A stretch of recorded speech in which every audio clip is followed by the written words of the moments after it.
할렐루야! 아멘. 태어나서 처음으로 2부 해봅니다. 최초의 경험이라 그러죠. 최초의 경험은 언제나 설레고 겁나기도 하고 그런 것 같습니다. 코로나 덕분에 좋은 경험 하게 되었습니다. 저희 오늘 같이 읽은 본문이 누가복음 15장 11절부터 32절. 제가 이렇게 주보를 보시면은 아버지와 두 아들 이렇게 있죠. 제가 이거를 강조하고 싶습니다. 제가 어릴 때는 탕자의 비유 이렇게 주로 들었었고요.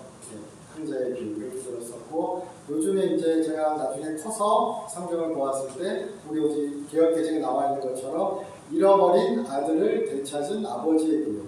그래서 시대에 따라서 아버지를 강조하기도 하고 둘째 아들을 강조하기도 하고 여러 강조점이 왔다 갔다 하긴 하지만 보통은 둘째 아들이나 아버지나 이렇게 주로 강조가 됩니다. 그런데 영어권에서는 탕자의 비유 이것이 좀 전통적이고요. 독일어권에서는 이 비유를 탕자의 비유라고 표현보다는 두 아들 이야기, 두 아들의 비유 이런 표현으로 자주 사용합니다. 그리고 실제로 성경을 보시면은 15장 11절에 예수께서 말씀하시는데 두 아들이 있었다 이렇게 말씀하시죠. 우리 15장 11절 보시면은 어떤 사람에게 두 아들이 있는데 이렇게 말씀하시잖아요. 그러니까 우리가 조금 더 성경에 집중한다면은 이거는 두 아들의 이야기구나. 근데 두 아들의 이야기인데 아버지와 관계하는 두 아들의 이야기구나. 이렇게 한번 우리가 볼 수 있겠죠. 그리고 그렇게 한번 보셨으면 좋겠습니다. 이것은 작은 아들만의 이야기도 큰 아들만의 이야기도 아버지만의 이야기도 아닌 아버지와 아들의 이야기인데 아버지와 첫째 아들, 아버지와 둘째 아들, 즉 아버지와 두 아들 간의 이야기고 형제 간의 이야기구나. 그리고 그 이야기를 왜 하셨는가 이렇게 할 때요. 우리 누가복음 15장 1절 2절 이렇게 보시면은 예수님께서 세리와 죄인들과 같이 식사하시고 그 세리와 죄인들이 그의 말씀을 들으려고 막 찾아옵니다. 그럼 예수께서 오시는 그들을 환대하시고 기뻐하시고 같이 즐기시면서 그의 말씀을 전하시는 그 모습을 보고 바리새인들이 수군거립니다. 불평합니다. 그는 왜 세리와 죄인들과 즐거워하는가?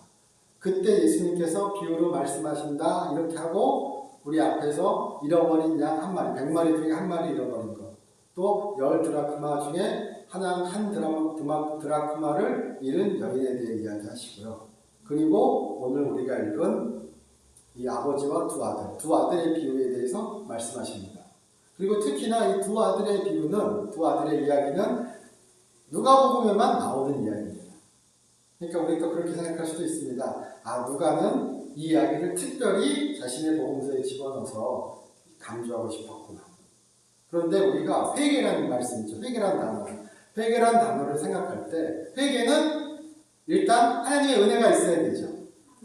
교회 오시면 아주 강조적으로 배웁니다. 내가 하는 게 아니야, 우리가 하는 게 아니야. 하나님의 은혜를 주셔야 돼. 또 우리가 이렇게 뒤돌아보시거나 자신의 경험에 관주해 보시면은 참 회개가 쉽지 않습니다. 그래서 생각하는 것이 진짜 회개는 하나님이 해주셔야 됩니다. 하게 해주셔야 됩니다. 이것을 경험하는 경우가 상당히 많이 있습니다. 그래서 회개는 그래 하나님이 기회를 주셔야지, 인도해 주셔야지 이게 우리의 생각에 꽉 박혀 있습니다. 하지만 또한 우리가 다르게 생각해 보시면요. 내가 돌이켜야죠. 그것도 분명히 있죠. 이거를 부정하지 않았으면 좋겠습니다. 그러니까 우리가 회개란 단어 가운데는 하나님이 해주셔야 되는 부분이 분명히 있고 우리가 해야 되는 부분이 있죠. 우리가 응답해야 되죠. 우리가 그 부르심에 그 초대에 그 하나님의 회개로의 부르심에 우리가 답해야 되는 그 우리의 반응은 분명히 있어야 되죠. 이것을 신인협력설, 그러니까 하나님이 반하고 내가 반해야 돼. 이렇게 생각하시는 것보다는 하나님이 부르시면 나는 거기에 응답해야지. 라는 것으로 이해하시면 더 아름답겠죠. 하지만 분명히 하나님이 이끌어 주시고 또한 우리가 스스로 해야 되는 부분이 있다는 것은 부정할 수 없을 것입니다.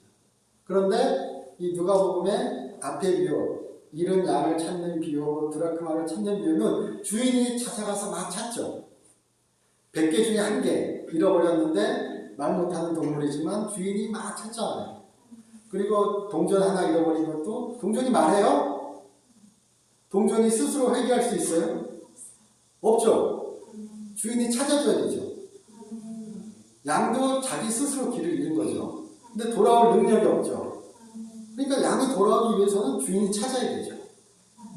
그러니까 앞에 두 가지 부분을 어찌 보면 전적으로 주인에게 의존해야 되는 그 회개의 한 단면을 얘기해 주는 거예요. 근데 이 지금 우리가 흔히 탕자의 비유로 알고 있는 이 비유는 아버지는 기다리시고 어떻게 보면은 끊임없이 초청하시는 그 가운데 있지만 그 아들이 우리가 좋아하는 구절, 스스로 돌이켜 그가 뭐 허랑방탕하여서 아버지께 받은 재산을 다 잃고 돼지 치는 가운데 그 돼지가 먹는 지역나무 열매를 먹으면서 그 처절한 눈물을 막 흘리면서 스스로 돌이켜 이런 표현이 나옵니다. 예, 15장 몇 절이죠? 17절. 잘하시네요. 저는 찾아야 하는데. 예, 15장 17절에 스스로 돌이켜 이런 표현이 나옵니다. 그래서 그 스스로 돌이켜라는 표현에 우리가 생각해 보신다면 회개에는 이런 면도 있구나 하는 것을 누가는 나타내고 싶지 않았을까라는 것도 한번 생각해 보자는 거죠. 왜냐면요, 성경에 보시면요, 이거는 랍비들도 많이 한 얘기고 우리 기본적으로 있는 얘기입니다. 구약성경에 나중에 한번 찾아보세요. 구약성경에 에레미야가 5장 21절에 보시면은 하나님께서 그러니까 이스라엘 백성들이 하나님께 이렇게 탐험하는 이야기 가운데 우리를 돌이키게 해 주시옵소서 그럼 우리가 돌아가겠나이다 이렇게 얘기합니다. 그럼 하나님이 해 주셔야 된다고 얘기하는 거죠. 회개를. 그리고 말라기 3장 7절에 보시면은 하나님께서 말씀하십니다. 선지자를 통해서 너희는 내게 돌아와라. 그럼 내가 너희에게 가겠다. 그렇게 말씀하십니다. 모순되는 것 같지만 아이러니 같지만 우리 믿음과 행위를 얘기하는 것처럼 동전의 양면처럼 얘기하는 것처럼 그리고 믿음과 믿어 구원에 이르고 행위로 심판받는다는 이야기처럼 그렇게 하나님이 해주셔야 되고 사람이 다가가야 돼요. 하나님께서 말씀하세요. 너희는 내게 와라. 나는 가겠다 너희에게. 또 말씀하십니다. 내가 너희를 인도하겠다. 너희는 나에게 오라. 이 두 가지 균형을 잡아야 되거든요. 근데 지금 오늘 이야기에서 스스로 돌이켜서는 그래야 되는 의미가 조금 더 강조되는 분위기가 있고요.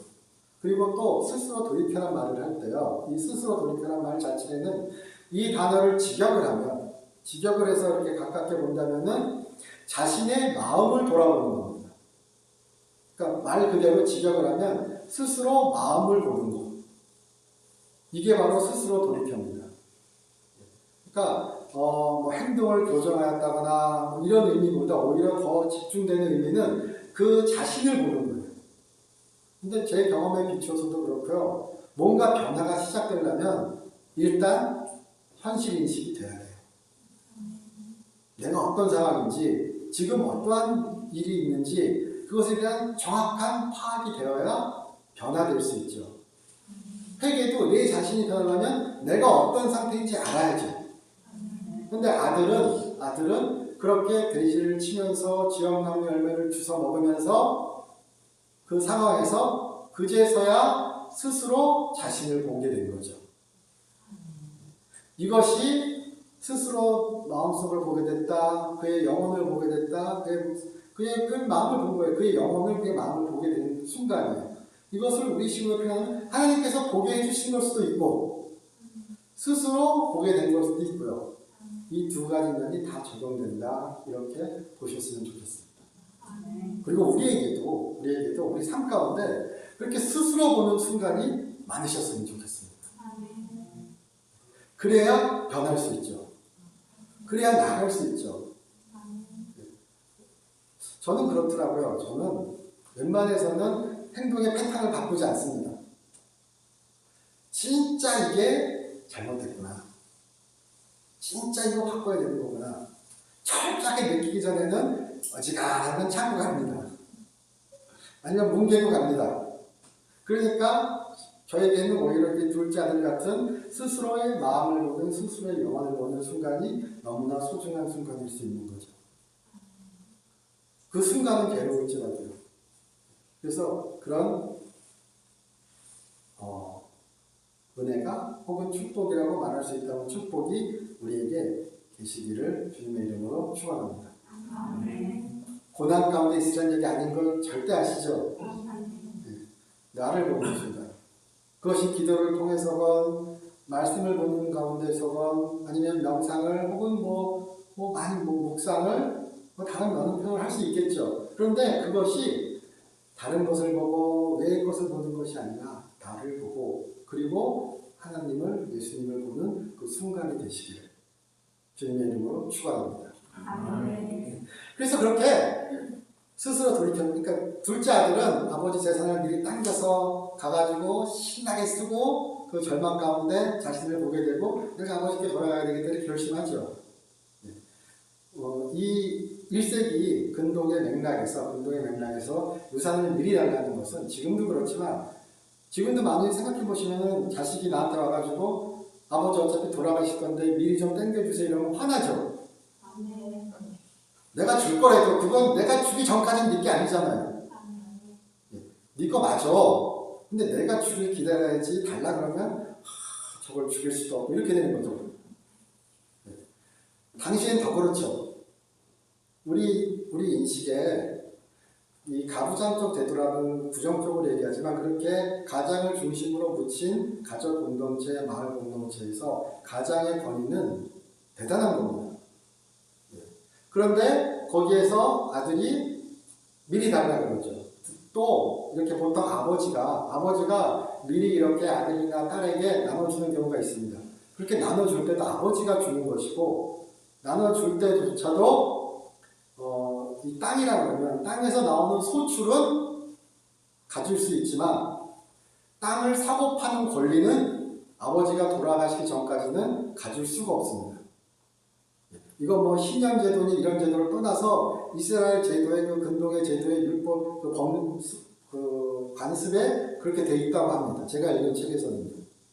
그러니까 만일 아버지가 아들에게 미리 딸이나 아들에게 미리 재산을 줘, 땅을 나눠줘도 너희 나중에 싸우지 마라 내가 미리 나눠줄게 이렇게 해도 아버지 생전에는 거기 나오는 땅은 아버지가 먼저 쓰고 남은 것을 그 미시나 문서에 이렇게 남아 있습니다. 탈무드, 우리가 말하는 탈무드 문서 같은 거예요. 소출은 아버지가 먼저 쓰고 남은 소출을 아들이 가질 수 있는 거고 그리고 아버지 돌아가셔야 땅을 팔 수 있습니다. 그런데 이 아들은 미리 땅을 팔고 가죠. 그리고 우리 성경에 아버지의 재산을 받아서 그의 살림을 팔았다 이렇게 나오죠. 살림을 갖고 갔다 나오는데요. 우리 누가복음상에서 이 살림이라는 헬라어 단어는 우리말 그러니까 헬라어로 비오스라고 합니다. 비오스라는 단어는 요것도 아시죠? 비오스. 생명. 생명. 그러니까 헬라어 비오스는 첫 번째 의미가 생명입니다. 그리고 두 번째 의미가 삶의 기간입니다. 살아가는 기간. 그리고 세 번째 의미가 생명을 유지하게 하는 것. 그리고 재산. 살림 이런 뜻입니다. 그래서 우리 성경은 이 비오스를 삶을 유지하게 하는 것, 재산, 살림 이렇게 번역한 것이고요. 그리고 그 앞에 재산이란 말, 재산의 분깃을 나눠 주시옵소서 이렇게 할 때 그 재산은 우시아입니다. 우리가 말하는 진짜 그 재산, 돈, 에스테이트라고 나왔으면 그 재산을 얘기하는 그겁니다. 우리 말하는. 그러니까 이 아들은 아버지의 생명인, 가족의 삶인, 가족의 삶을 유지하게 하는 그 살림을 달라는 거죠. 그래서 돈으로 팔아버리고 튄 거죠. 그 마을 사람들한테 찍히죠. 우리 지금 요즘 같은 세상에도 아들이 그러고 간다 그러면 죽일놈 그러지 않아요. 그러니까 아들은 진짜 자신의 욕망을 위해서, 자신의 욕심을 위해서 챙길 거 딱 챙기고 튀어버린 겁니다. 그 상황에서 스스로의 모습을 보게 된 거죠. 그 영혼의 더러움을 보게 된 거죠. 그리고 이제 아버지 찾아서 쭉 오는 장면이 우리 성경에 나타나죠. 내가 아버지께 품꾼이라도 나를 품어달라 그래야 되겠다. 그러면서 막 갑니다. 근데 그의 시작은 그의 재산을 날리며 그의 절망 가운데 있으며 고난 가운데 있습니다. 그래서 그가 그의 돈 때문에 그랬는지 아니면 죄를 깨달았는지 명확치 않습니다. 근데 우리도 그렇죠. 저도 그래요. 내가 병들어서 혹은 내가 돈이 없어서 혹은 다른 가운데 그것이 계기가 되어서 내가 죄인임을 깨닫는 경우도 존재하죠. 그냥 내가 죄인임을 깨닫는 경우도 있지만 나의 개인적 어려움이 어떤 그런 상황이 계기가 되어서 그것이 나를 쳐서 내가 그것으로 인하여 내가 죄인임을 깨닫는 경우도 분명히 존재하죠. 그러니까 편견 없는 가운데 우리가 두 가지 상황을 다 취합해서 이 아들의 얘기를 보았으면 좋겠습니다. 그래서 아들이 옵니다. 그리고 우리 그 유명한 장면, 아버지가 먼 곳에서 기다리다가 아들이 이렇게 안아주는 장면이 나오죠. 아들이 막 오고 생각할 때 한번 생각해보세요. 아들이 되어서. 그러면 아들이 다 가는데 그래 가면은 욕 신나게 먹고 좀 쫓겨날 것 같은 생각도 들겠죠. 드라마 한번 생각해보세요. 그러면은 이런 상황에서 아버지나 가족이나 마을 사람도 다 그냥 장난 아닌 반응이 오잖아요. 거기다가 그런 기록이 있답니다. 케차차라고 얘기하는 이 이스라엘의 어떤 한 전통 가운데 한 가지인데 물론 이런 얘기는 아니지만 마을에서 죄 지은 사람 이런 사람 그러니까 이방인에게 땅을 판 경우에는 마을에서 제명한답니다. 이걸 케차차라고 합니다. 그리고 컷이라고 얘기하는 겁니다. 그리고 너는 이방인에게 땅을 팔았으니까 우리 마을 사람이 아닌 거예요. 우리 동족이 아닌 거예요. 그리고 나중에 그 친척이나 본인이든 친척이든 그 땅을 이방인부터 다시 사와야 공동체로 들어오는 예식을 한답니다. 이 예식의 히브리어를 제가 까먹었습니다. 그러니까 이렇게 나가고 들어오는 마을의 공동체에 그렇게 땅을 팔 경우에 그런 인식이 있을 정도로 땅에 대한 생각이 강한 이스라엘인 거예요. 우리도 예전 생각해 보시면은 내가 땅을 갖는 게 아니라 땅에 내가 갇힌 거죠. 이 부동산의 나라에서 땅은 내가 소유하는 거지만 한면에서 예전에는 땅은 우리의 생명인 거죠. 땅이 있기에 내가 사는 거죠. 그 상황을 이해하셔야 되는 거예요. 그러니까 이 아들은 절대 마을에서 환영받지 못하는 사람이 되는 거예요. 가족의 조상의 생명을 팔아넘긴 겁니다. 근데 그 아들이 돌아옵니다. 그러니까 아버지가 먼 곳에서 이렇게 보다가 아들이 그렇게 거지의 모습으로 돌아오는 걸 보고 별말 안 하시죠. 말이 없죠. 우리 얘기해 보시면 아들은 막 상상하고 오잖아요. 어떻게 변명할까, 내가 이렇게 납작 엎드리면 되지 않을까, 막 이렇게 아버지는 이렇게 이렇게 하면 되는데, 마을 사람은 몰라, 그냥 가면 됐잖아, 나를 품꾼으로 써주시옵소서. 우리가 품꾼이라고 그러는데요. 헬라 단어가 다릅니다. 우리가 성경에서 주로 종 또는 노예라고 잘 번역 안 되지만, 종이라고 번역된 헬라어는 돌로스입니다. 돌로스는 노예라는 말이 가장 직접적인 표현인데 대신 노예인 대신에 이것은 가족의 울타리에 들어가는 겁니다. 그러니까 노예지만 가족인 거예요. 그게 돌로스입니다. 그런데 품꾼이라고 얘기할 때는 돈 받고 일을 해주는 사람이지만 가족은 아닌 겁니다. 우리 포도원의 비유라든지 포도원 일꾼 이야기에서 아니면 그렇게 추수할 때 일꾼들을 고용해 가죠. 그 일용직 그 일꾼들이 품꾼입니다. 오히려 이 품꾼의 단계에서 가장 아래쪽입니다. 자유민일 수도 있지만 자유민이지만 가족은 아닌 거예요. 그게 품꾼이니까 아들은 그렇게 생각하는 거예요. 나는 가족이 될 수 없다. 어떤 면에서는요. 나는 품꾼이라도 돼야 되겠다. 또한 내가 그 가족에서 고난받는 것보다 그냥 나 품꾼으로 그냥 돈 갚을래 내가 돈 때문에 이렇게 됐으니까 돈 갚으면 되지. 이런 생각이 있었을 수도 있습니다. 여러 생각이에요. 근데 그렇게 오는 아들을 아버지가 안아주시죠. 그리고 한마디 말씀도 없죠. 그런 경우가 있는 것 같습니다. 저도 예전에 힘들 때 갔다 말하면 짜증나요. 그냥 안고 울어주는 사람이 더 어설픈 위로 한마디 아니면 뭐 이런 얘기보다 손잡고 울어주는 사람이 더 고맙습니다. 그 사람이 더 나를 아끼는 사람 같아요. 성경 말씀 나오고 막 나오면 이건 제 개인적인 심사입니다. 개인적인 심사입니다. 그런데 아버지가 이렇게 안아주시죠. 별말 안 하시죠.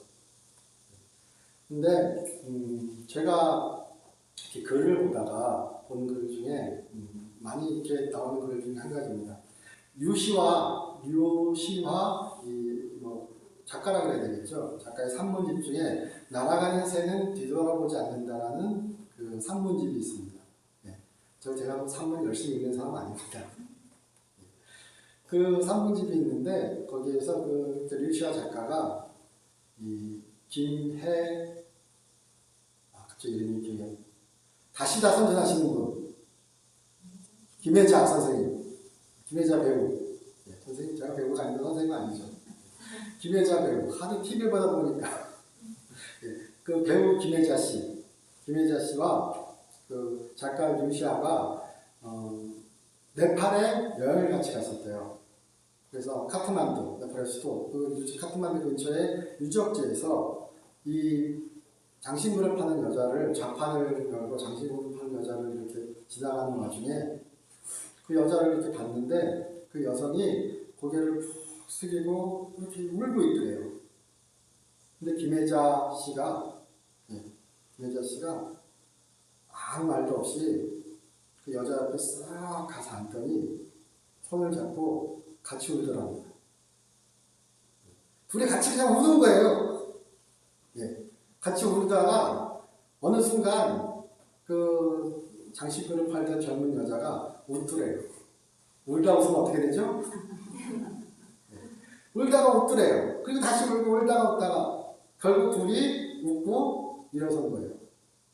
김여자가 김여자 씨가 일어나서 장식구를 하나 삽니다. 나한테 하나 팔라고 장식구를 하나 사면서 $300를 주더래요. 여자가 놀라죠. 이제 그 책에는 그렇게 나옵니다. 그렇게 $300를 주게 놀라니까 살면서 제가 명확한 워딩은 기억이 안 납니다. 근데 살면서 이렇게 소소한 행복이 있어야 되지 않겠냐. 누구나 그 작은 기적은 바라지 않는가.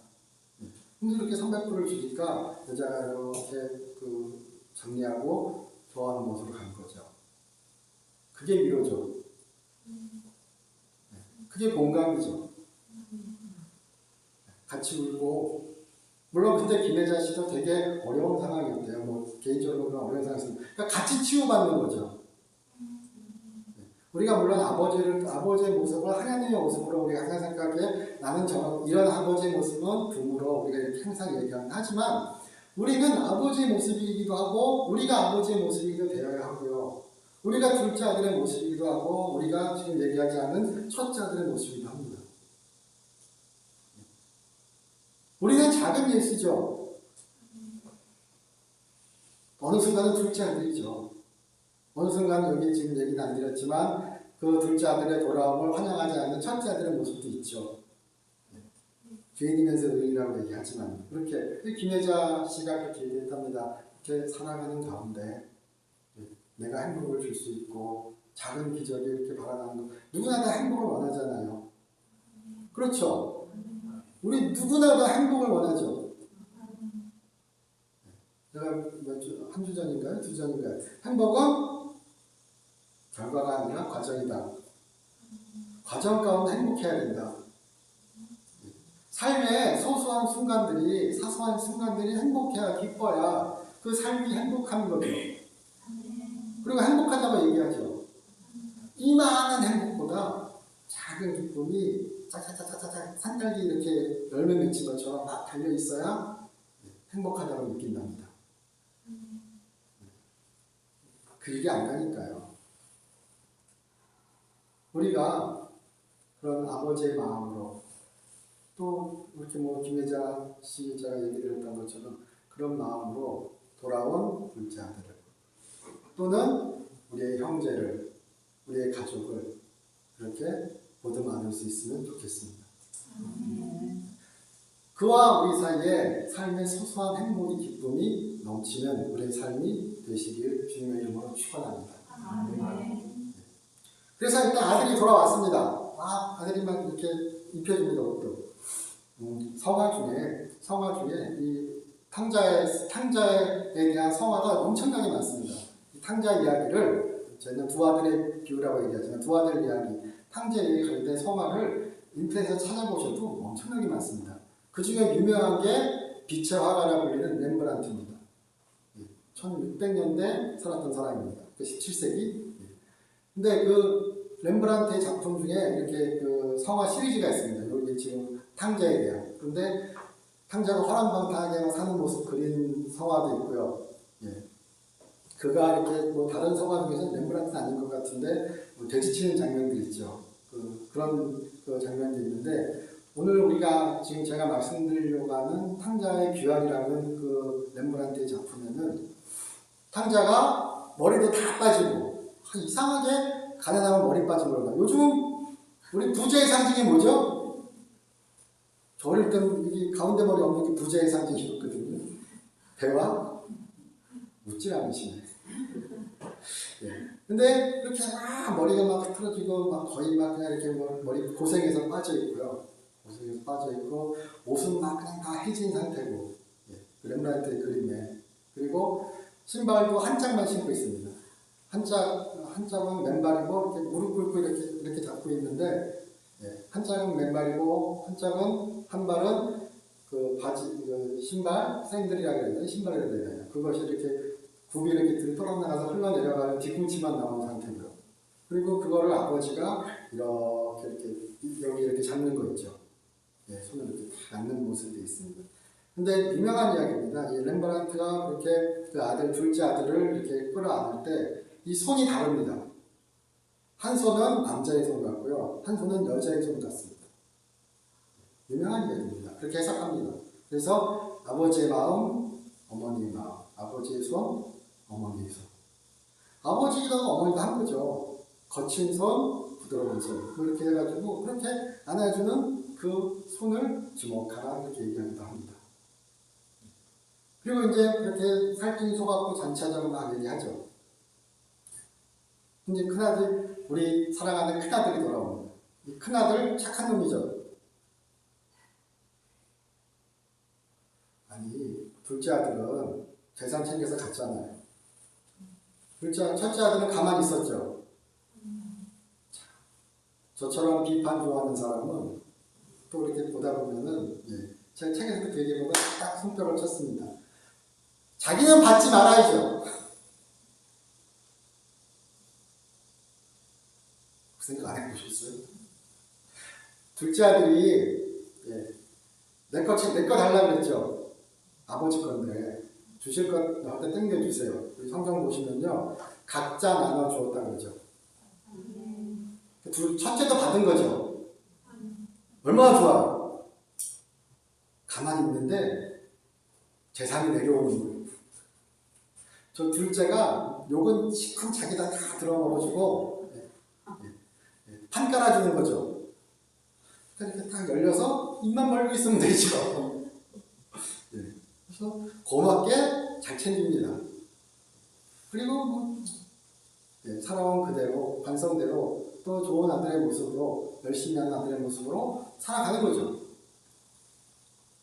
근데 밭에서 돌아오는데 집에서 풍악 소리가 들리는 겁니다. 그리고 우리 성경에 종에게 물어보는 장면이 나옵니다. 이 종이라고 얘기하지만 이 헬라어 단어는 종이 될 수도 있고 아이가 될 수도 있습니다. 그래서 저는 아이도 한번 생각해 보는 걸 추천합니다. 왜냐하면 잔치집에서 보통 집 앞에 놓는 건 아니죠. 이거 마을 잔치입니다. 잔치에서 지금에도 그 서양에서 농사 짓는 분들의 그 잔치 모습에는 그런 게 제가 TV 프로 보니까 있더라고요. 중동도 마찬가지라고 얘기하는데 농사를 지면은 잔치를 하면은 농사 다뭐 내팽개 치고 잔치하는 게 아니라 그냥 마을 잔치가 이렇게 할 때는 농사 짓고 퇴근하고 퇴근이죠. 퇴근하고 오면서 그냥 먹을 거 챙겨오고 이렇게 해가지고 그때부터 잔치 시작하는 거예요. 준비하면서. 그 준비할 때부터 음악 틀고 노래 부르고 춤추고 이러면서 즐겁게 남자들이 고기 썰고 고기 만지고 뭐 이러면서 잔치 준비하는 거예요. 그러니까 지금 아들이 오면서 그 상황을 본 거죠. 그래서 노는 아이에게 물어봅니다. 어떻게 된 거야? 그랬더니 아이가 얘기해 줍니다. 당신의 동생이 돌아왔다.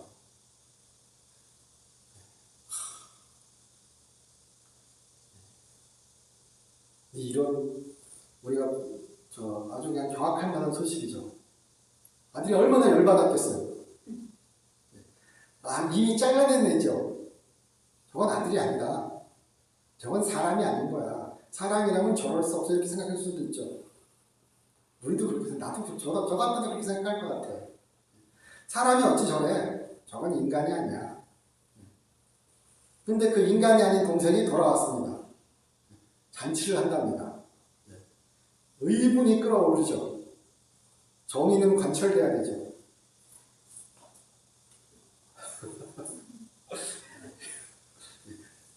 분노의 펀치가 날아가야 되는 순간이에요. 정의롭지 못한 일이 발생한 거예요. 저 아들이 저놈은 사람도 아닌 동생도 아닌 가족도 아닌 놈인데 저놈이 용서받는 순간이 온 거예요. 이건 아닌 거예요. 그래서 집에 안 들어가죠. 그리고 본문에 이렇게 나옵니다. 노하여 들어가지 않는데 아버지가 나오죠. 아버지가 나와서 아들에게 호소합니다. 들어가자. 이것도 우리가 가부장적인 의미를 생각해 보시면요. 상당히 사회 현상과 사회 현실과 맞지 않는 이야기인 거예요. 너 들어와죠.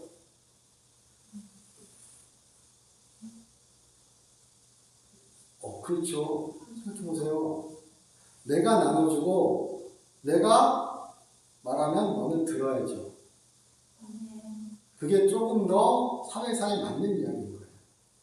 근데 첫째 아들, 둘째 아들 때도 아버지가 그렇게 아들이 진짜 마을사람 걱정하면서 들어왔을 거라고요. 그런데 아버지가 미리 가서 모든 원래 아버지는 그러면 안 돼요. 네가 이걸 잘못했고 그러나 한번 이렇게 쫙 그 얘기부터 하고 그래도 내가 용서해준다. 이게 좀 더 폼나죠. 그게 아니라 다짜고짜 그냥 안아주고 저 화상 먹을래 이럴 정도로. 근데 그것은 모든 공격을 아버지가 막아주는 거예요. 그 사회 시스템상에서는 내 아들 욕하지 마라. 내 아들 건드리지 말고 내 아를 욕해라. 그게 이 모습인 거예요. 얘는 내 아들이다. 우리가 죄인과 세리와 연결시켜서 봐야 되지만 그게 하나님의 마음이요. 그게 예수의 마음이요. 그게 아버지의 마음이라는 거예요. 내 아들이다. 이해하시죠? 아멘. 그래서 그렇게 옷을 입히고 막 딱 지나고 첫째 아들이 그걸 보고 그 착한 아들이 자신의 본색을 드러내죠.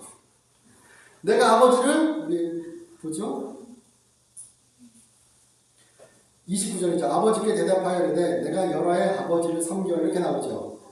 명을 어긴 적이 없고 우리 성경에는 내가 아버지를 섬겨만 이런 표현이 나오는데요. 헬라어 성경에는 헬라어 사본상의 증거에는 제가 알기로 아들이 얘기할 때 아버지라고 표현한 적 한 번도 없습니다.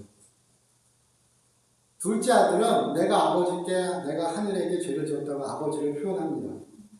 제사를 드릴 때 아버지 제사를 줘요 이렇게 얘기합니다. 근데 첫째 아들은 아버지라고 얘기하지 않고 당신이라고 꼭 얘기합니다. 그 예수님의 예화에서 비유에서 우리 성경은 아버지라고 이렇게 그 대화 가운데 번역해놨는데 이거는 바꾸셨으면 좋겠습니다. 안 그래도 말이 통하지만 분명히 좀 더 강조하기 위해서 직역 그대로 하면은 아버지에게 대답하여 이르되 당신의 동생 당신의 아들이지 내 동생은 아닌 거예요. 100번 양보해도 당신의 아들이 돌아온 거예요. 그리고 내가 당신에게 얼마나 충성했는데 나한테 왜 이래? 이거 아시죠? 회사에서 대왕에서 뭐라 그러죠? 내가 회사에 얼마나 충성했는데 그렇죠? 근데 우리 잘 생각해 보시면요. 예, 저도 그 말은 안 했습니다. 회사 다니면서 사장이 아닌데 어떻게 사장처럼 행동해요? 말장난 같지만 그렇죠. 직원이 사장처럼 행동할 수 없죠. 내가 사장이 아닌데, 내 회사가 아닌데. 아닌가요? 네. 자, 근데 여기 지금 아들은 아들이죠. 근데 내가 당신을 섬겼대죠. 여기 섬김은 종으로서의 섬김의 의미가 강합니다. 그러니까 집 나간 아들은 내가 이제 종처럼 살아야지 하고 들어옵니다. 근데 아버지가 얘기합니다. 너는 내 아들이야. 근데 집에 있던 아들은 아들인 줄 알았는데 나는 당신을 종처럼 섬겼는데 나한테 왜 이래? 이러는 겁니다. 두 아들 다 환장하게 만드는 거죠. 그래서 두 아들 이야기입니다. 나는 당신을 종처럼 섬겼어. 어떻게 이럴 수 있어? 우리 정확하게 얘기하죠. 아들처럼 섬겨야죠. 아들로서 행동해야죠. 어느 아버지가 아들한테 너는 나를 종처럼 내 이렇게 얘기하니까 아들로서 행동하면 되죠. 딸로서 행동하면 되는 거죠. 이 잘못된 인식은 어찌 보면 예수께서 바리새인들에게 얘기합니다. 너희가 그렇게 율법을 형식적으로 어떻게 보면 그렇게 외식하는 것으로 지키는 것은 종처럼 섬기는 것이다. 아버지는 얘기하신다. 아들처럼 너희는 우리가 그러죠.